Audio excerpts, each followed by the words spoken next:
Greens of love, peace, health, happiness, and prosperity. Back during the winter season of 2020, I created a private health group called Dr. Akila's Roundtable. This was an exclusive membership group where everyone who enrolled were taught herbal remedies, detox methods, mental awareness, and protection from disempowering people, groups, and medical institutions. Powers throughout the world who wish to enslave you through sickness. I am proud to say that since the establishment of my roundtable until now, no one has suffered any illness or dis-ease as a result of not only having direct access to me, but also having 24 access to all my pre-recorded videos. So to give you a taste of the various VODs available on the website, I will release a video taken from the Tier A and B groups and provided here for your viewing pleasure. If you have any questions, please feel free to ask them in the comments below. And now, without further ado, here's a presentation taken from my list of videos on demand titled How to Heal the Uterus Through Colon Cleansing.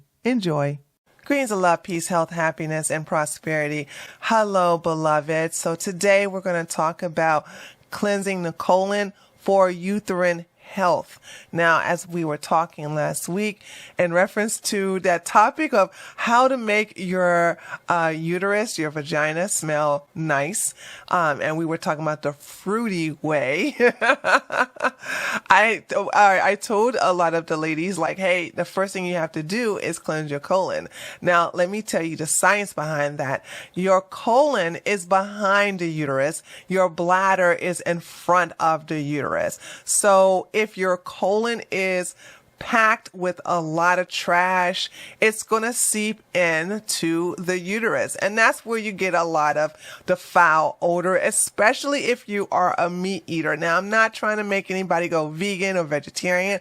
It is what it is. I'm just saying that if you want to improve the scent of your private areas, this is the way to do it. And we're going to talk about various methods of doing just that. Okay, so let's go ahead and start off with one of the methods is detoxing. Now, in order to get your uterus to smell nice, I would highly suggest you go on a 3-day fast, liquid fast. And you don't have to do a 7 or 21 days. Because remember now, I was telling you all that when we were going on our yearly, biannually, we were going on a biannual juice detox. I was explaining to you all that I was going crazy on the mango juices, and I would just take mangoes and I would painfully just chop them up, and then I would put them in a blender with a little bit of apple juice, and maybe and I think maybe a little bit of cranberry juice, just a little bit of it. My mouth is salivating as I talk about it right now. And I would drink that, and I noticed like I was doing that constantly, like for 2 days. And on the third day, I decided to change it up. But I noticed that when I woke up, I smelled like mangoes. I smelled my entire body, my body odor had a sweet smell to it.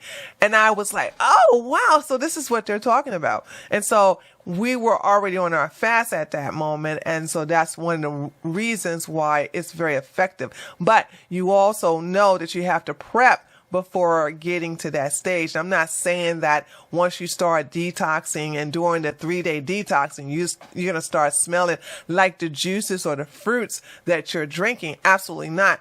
This is talking about how to get your your colon prepared for cleansing.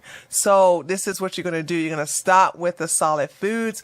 And if you do decide to do solid foods, then of course they have to be raw fruits and vegetables. So you have to be not cooked whatsoever. It has to be like a raw salad or a raw fruit salad.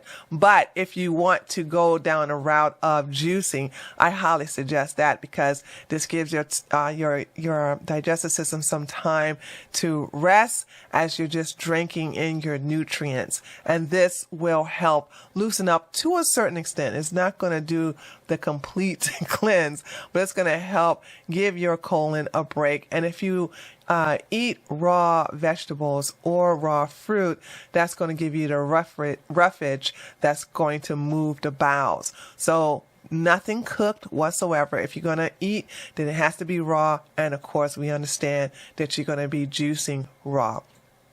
Another way of cleansing the colon is through supplements. I'm not going to name all of the herbal supplements because this is something that you all will have to consult with a herbalist, a master herbalist, or just a herbalist in general, or your naturopathic doctor, because I don't want you all to take a colon cleanser and then this is something that's not supposed to be consumed by you based upon some medication that you're on or based upon your lifestyle or the condition of your colon. Now, for me, I always consult someone first, or if you're part of my roundtable, you can ask me questions and I can tell you the type of colon cleansers you can use. You don't necessarily have to use them. To me, this is if you just have a lot of compact, if you're not having daily bowel movements or you're just only having one bowel movement, but you're eating 3 big meals a day, then I will go to the supplement route. Okay. This is when I would do that. Or, we can go through the teas, drinking the teas. I actually, believe it or not, I prefer, people who have mild constipation to go the tea route, and then those who have an extreme constipation to use your supplements. But like I said, you need to consult with a herbalist, a master herbalist, or your natural health care provider, because you want to make sure you don't do any damage to your colon. There are some people I've known who have been taking certain types of, especially heavy types of colon cleansers, and then it got to the point where their colon doesn't work without it. You never want to get to that stage, ever. When it comes to colon cleansing, and you're taking supplements for colon cleansing, you take it and then you stop. You take it and you stop. You can maybe even do it in cycles, but you don't take it every day for a long period of time. You will do your colon, your bowels, you'll do them injustice, and you will cause them to be lazy. You'll cause the contraction to stop, and this is something that you don't want to happen inside of your body, where your colon is not is expelling any of the waste that you consumed in your food. And for those of you who don't know what the mild versus a mild constipation versus a heavy constipation. Heavy constipation is if you eat a meal and it takes you either 2 days or 3 days to have a bowel movement. I've had some women tell me that they have 3 bowel movements a week. That's heavy. Extreme is having 1 bowel movement a week, or maybe one every 2 weeks.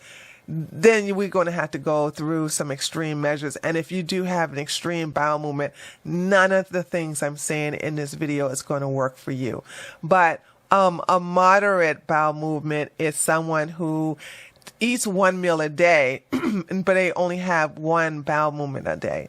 So you have to ask yourself, well, where are those other 2 meals, those 2 days gone? So you have like, what would that be? Like 14 meals that have not been eliminated. You're having 7 bowel movements. You're eating 3 meals a day. You're having 7 bowel movements a week. And you don't know where the other 14 has gone. They're either gone as waste or they're gone as fat in the body. There's a lot of things that could have happened to those other 14 meals, and you don't want it to putrefy inside the body. That's really bad as well. So my favorite, as you all know, my favorite is enemas. When it comes to those of you who are on fasting and you want to cleanse out the colon, you can drink. Now, somebody's going to ask me this question, but if you're in the room and you want to ask a question, you can. I will definitely answer it during our next session.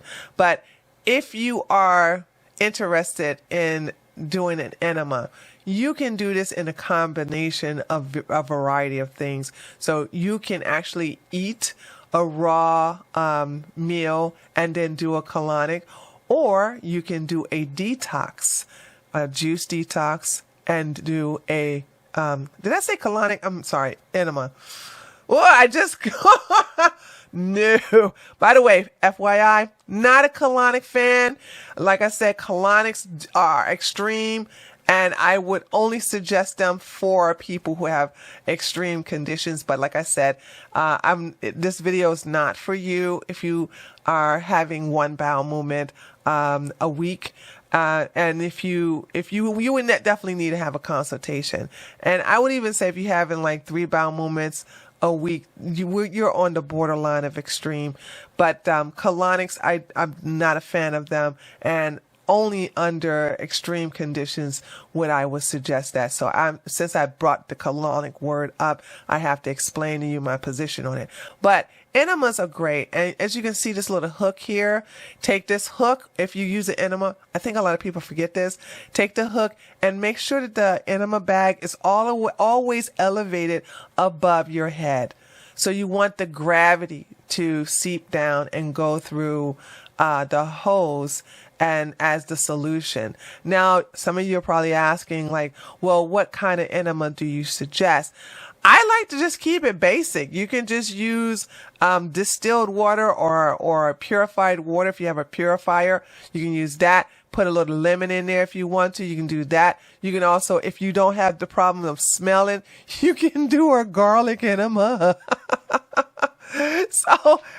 Or my favorite, an apple cider vinegar. So I like to do the apple cider vinegar or the lemon enema.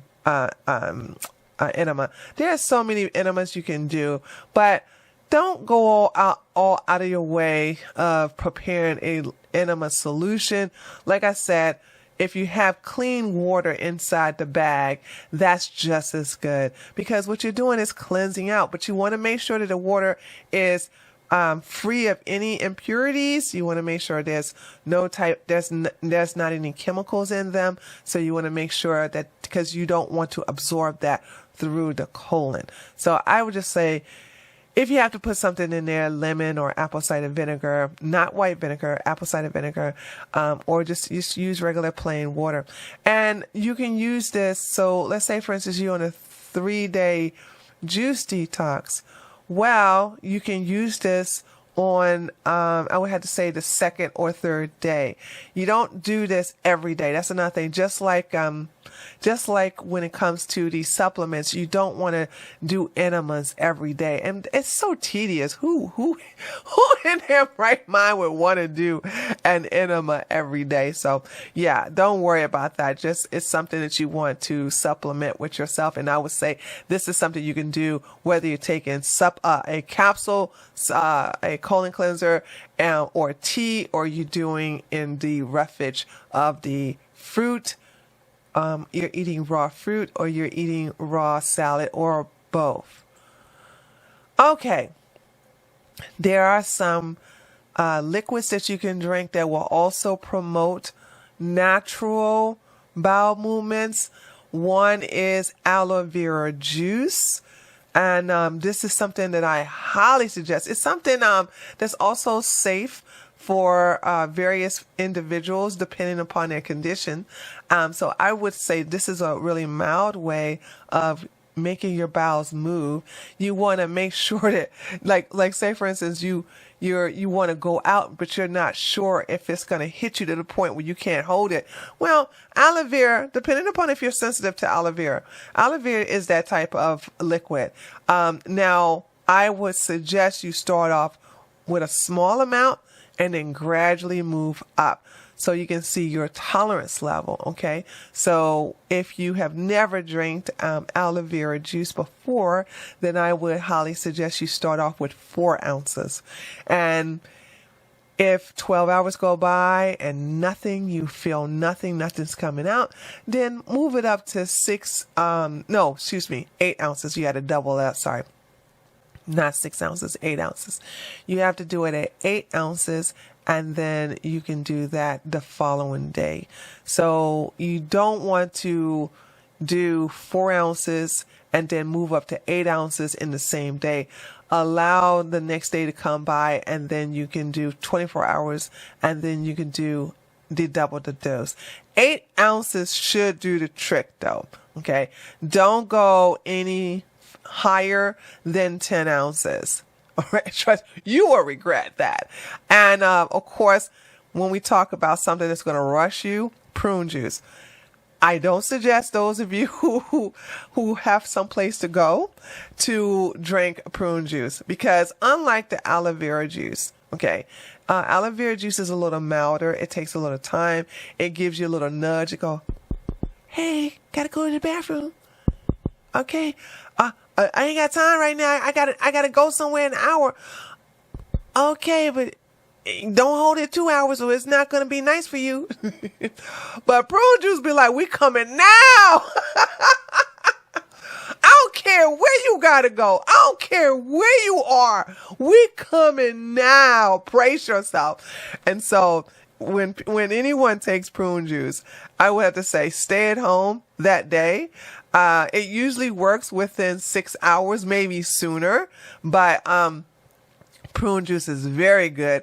Even eating prunes, which oh my God. Hold on, I gotta tell you this really quick story. When I was in Germany, I came across a Turkish farmer, and they had these prunes, and they looked so delicious.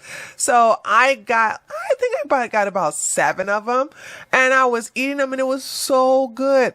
Oh my God. Why did I do that? I had no idea that eating raw, well, see, I was kind of silly back then, but I didn't know eating 7 prunes was going to make me go to the bathroom like immediately. Like that worked within 30 minutes.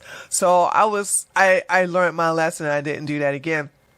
But prune juice itself really, really works, and you don't have to do a large amount. Like I said, with the aloe vera aloe vera juice, 4 ounces. Same thing with the prune juice. I would never, unless you have a lot of compact waste in your colon, I would not go any further than 4 ounces. But without, if you're a little hesitant, I suggest you make a consultation, with me or another health professional. You can do a 15-minute health consultation. That'll work as well. And basically get an understanding of your body, because depending upon how much you weigh and how tall you are, that will determine how much you really have to drink. I'm just giving you a basic low amount that based on the average person. Now, we understand a lot of people are not average. So without, if you really want to know, and this, by the way, if you're a part of my round table, you don't have to worry about doing a consultation. Just ask me in the chat. So if you're watching this later, then when we do our Tuesday round table where I'm addressing the group, then you all can call in and ask, or you can type it in the chat and just give me your height and your weight. But if a lot of you ladies who are part of my round table, you shouldn't have to ask this question. You all should be good in reference to knowing how much juice and prune juice you should be drinking. And my other one, this is last but not least, is apples. Apple juice is also mild and is very, very, very effective. It is a very nutritious type of drink, and it's excellent colon cleanser. I give this to elders, Now, I also do the prune juice for the elders, because if I have an elder who hasn't had a bowel movement in 5 days and they had 3 hearty meals, I'm like, okay, I need to see what's going on before I need to know if I need to refer them to a higher level of colon cleansing methods. But apple juice is something, and I'm not talking about the clear apple juice that you see in the stores. Those are concentrated apple juices, and I'm talking about the milk. It should be a brown. Now this picture's a little off. I don't know why the apple juice look a little yellowish and everything. Oh, you know why? Because it's an orange juice here instead of an apple juice. Oh, this one is apple juice. This is orange juice. Okay. So oh, no. I'm sorry. I'm looking at my notes. This is apple mixed with orange juice. Okay. I'm sorry. I meant to put in apple juice only. Let me go get an apple juice picture. Excuse me. I'll be right back. All right, here is a picture of pure apple juice. Now, there's a cinnamon stick stuck in there. That's fine. It gives it a nice, I guess you can say holiday taste when it gets a little cold outside. But this is what natural apple juice is supposed to look like. If you can see through your apple juice, it's trash. It's garbage, and I don't recommend that you consume that. So leave those type of apple juices alone. This type of apple juice, in my opinion, you should juice it, fresh juiced apple juice, or apple juice that's not from concentrated. Because concentrated apple juice has killed all the nutrients. It killed all the medicinal properties inside it. That's going to make you go to the bathroom, and it's going to have a lot of sugar in it. So the type of sugar that you have in concentrated apple juice is not the same in freshly juiced apple juice or apple juice that's not from concentrate. So these are the type of apples, like, make sure you can't see through it. Okay. And and make sure you look on the ingredients and to make sure it's only apple juice. Only apple juice. Don't get anything else that has like cranberries and all this other stuff in it. So basically do that for, like, prepare your colon, like on a 3-day fast, or you can eat raw fruits and vegetables for 3 days. On the second or third day, use your enema to cleanse yourself out. But if you don't want to use the enema, which I highly suggest you do, but if you don't, then use the colon cleansing pills or the colon cleansing teas, or you can drink your juices. Now, I don't want you to do this all together. I just realized something here. Okay. You either do one or the other. So you either do a juice detox for 3 days, or you eat raw, nothing else. No toast, no croissants, no croutons, none of that. Don't put any of that into your salad. Nothing should be cooked in your salad. I don't even want you to do nuts. Don't even add, even though nuts are raw, you just strictly fruits and vegetables. So I'm salivating thinking about, I'm looking at this vegetable and I'm salivating. So you're going to either do raw fruit or raw vegetables, or you're going to do the juice detox, which is going to consume of vegetable or fruit juice or fruit juice. When it comes to how you're cleaning your colon, you can take the supplement, colon cleansing supplements, or you can take the colon cleansing tea. Do not take the colon cleansing supplement and then you're drinking either the aloe vera or the prune juice or the apple juice. Please don't ever do that. Okay, you're doing the capsules, or if you do the tea, same thing. Don't drink the colon cleansing tea and then you're drinking either one of these 3 juices. Don't do that. But add the enema with it. So if you're doing the detox, the juice detox with the fruit and vegetables or both, you're going to also do the enema. If you're doing the fruits and if you're doing the vegetables, then you're going to also, I keep hitting that aloe vera. Okay. You're going to also do the enema. All right. And when you do these supplements, okay, you don't need to do the enema per se, unless it's not working. But I don't recommend that. I don't recommend, you doing, this is only for the uterus. So I don't recommend, using these together. But however, if you decide that you don't want to do the capsules and you don't want to do the tea and you just want to cleanse your colon with drinking the juices, then you can add the enema. I hope I didn't confuse anybody, but if I did, feel free to leave me a question, or you can call and talk to me on our Tuesday call-in. Okay? All right, beloved, this is Dr. Akilah, and I will talk to you all on our next Tuesday call-in show. Okay? Peace and blessings. And there you have it, beloved. That is the conclusion to the video, how to heal the uterus through colon cleansing. If you have any questions, as I said earlier, please leave them in the comments section below. And I will see you all on the next live stream or in the comment section of my next video. Also, keep in mind that I am now accepting clients again for fibroid tumors, ovarian cysts, endometriosis, or any female illnesses or challenges that you're experiencing right now. For more information, feel free to call the office or email my assistant. All of that information will be available in the description box. See you in the next one. Peace and blessings.